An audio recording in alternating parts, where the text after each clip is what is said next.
my channel, di channel Kartika Pertiwi. Kali ini aku bakal share video ke kalian tentang employer karyawan berkehidupan direktur. Tanpa berlama-lama lagi, check it out. Hai guys, kali ini aku bakal share video ke kalian tentang employer karyawan berkehidupan direktur. Apa aja sih menurut buku di sini gitu ya.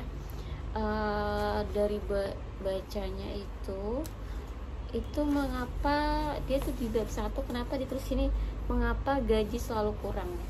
Nah, kenapa? Karena itu dari gaya hidup kalian atau biaya hidup. Nah, itu bisa kurangnya dari situ. Jadi kalian kalau dapat nih ting gitu kayak gajian gitu, kalian sering nggak sih melakukan yang namanya langsung atur cash flow kalian, bikin catatan di dalam buku ataupun laptop gitu ya. Karena kalau kalian masih tidak menggunakan metode mencatat pengeluaran kalian, itu pasti kalian nggak akan tahu di mana kekurangan uang kalian tuh di mana aja, kalian keluarin di mana aja, itu kalian nggak akan tahu gitu ya. Dan habis aja, dan kalian nggak bisa track record mana aja sih pengeluaran nih yang terbesar kalian gitu. Nah, kedua itu adalah mencegah agar gaji tidak selalu habis. Ya ini harus adanya bikin financial tracking, yaitu menulis, mencatat, sama aja ya, mencatat pengeluaran di dalam buku ataupun di aplikasi handphone ataupun di laptop, dalam Excel itu kalian buat. Kalau kalian sudah melakukan itu mungkin tidak habis. Dan hati-hati dengan kartu kredit. Mungkin era milenial saat ini atau generasi menggunakan kartu kredit. Nah, apakah kalian itu dalam kategori cukup bisa memanage kartu kredit atau tidak? Itu di situ poinnya.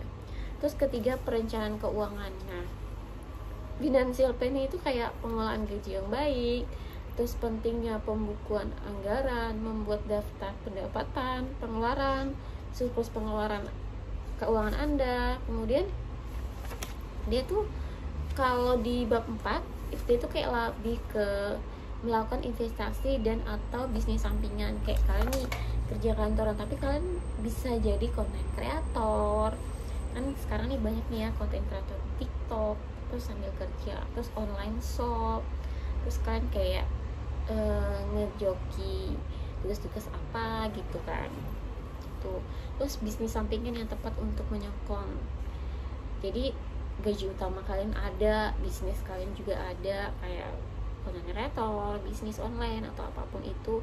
Terus kemudian investasi, berarti suatu pencapaian kayak investasi di reksadana, mungkin kan itu bisa dari aplikasi Bibit atau Tokopedia pun bisa. Itu kan hanya 20.000 aja setiap hari, itu udah kalian bisa lakuin, atau setiap bulan 20.000 deh, mulai dari hal kecil dulu gitu. Nominalnya sih tidak penting besarnya untuk saat ini. Kalau untuk pemula nggak apa-apa kecil 20.000, tapi dia konsisten, jadi kan lama-lama akan banyak gitu. Nah, lanjut ke bab 5, yaitu semua tentang gaji. Nah, apa aja sih tentang gaji itu tuh kayak ada 6 item ya. Yang pertama, syukuri gaji yang diterima. Itu udah pasti bersyukur ya kan guys.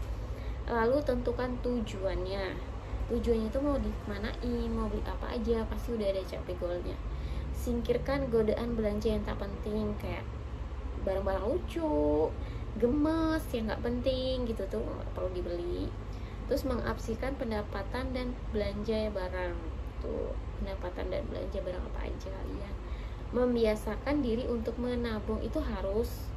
Kalau kalian sudah terbiasa menabung, kalian pasti itu habit yang sangat bagus. Motivasi diri sendiri ya, karena motivasi terbaik itu ya diri sendiri, bukan dari orang lain gitu loh. Singkat cerita, udah aku tadi jelasin beberapa apa sih isi dari employer karyawan berkehidupan direktur. Nah, di sini tuh udah include semua sih yang aku baca. Jadi kalau ini aku baca dikit ya. Kalau gaji yang saya terima hanya sebesar ini, bagaimana saya bisa hidup sejahtera dan kaya raya? Mungkin itulah salah satu keluhan khas para karyawan sesaat setelah menerima gaji. Mereka merasa sangat tertekan karena gaji yang diterima dianggap terlalu kecil dan tidak pernah bisa mencukupi kebutuhan yang ada. Padahal gaji sebenarnya sangat bisa diandalkan untuk meraih kekayaan. Rahasianya terletak pada pengelolaan gaji. Anda tidak percaya? Mari kita buktikan dengan membaca buku ini. Buku ini akan mengajak Anda menabung secara jernih persoalan gaji yang tak pernah cukup.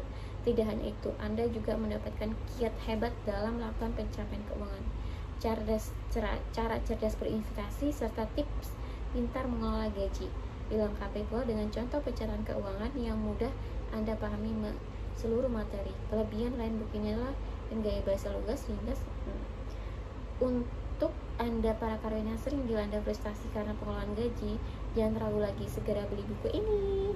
Oke guys, aku lagi nggak promosi karena aku juga bukan dari brand ambassador buku tersebut, tapi kita ambil sisi positifnya terhadap buku ini, bukan dari brand ambassadornya, bukan, nggak jadi brand ambassador juga, tapi kalau boleh ya nggak apa-apa, tapi kita ambil dari sisi positifnya untuk diri kita, dan kalau sisi negatifnya kita nggak perlu ambil, jadi kita ambil sisi positifnya. Oke guys, that's all video about tentang employer buku.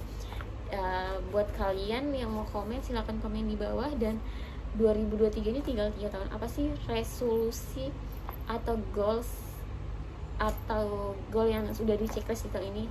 Boleh komen di bawah, dan don't forget to like and subscribe, and see you di next video. Bye. Assalamualaikum, see you next video.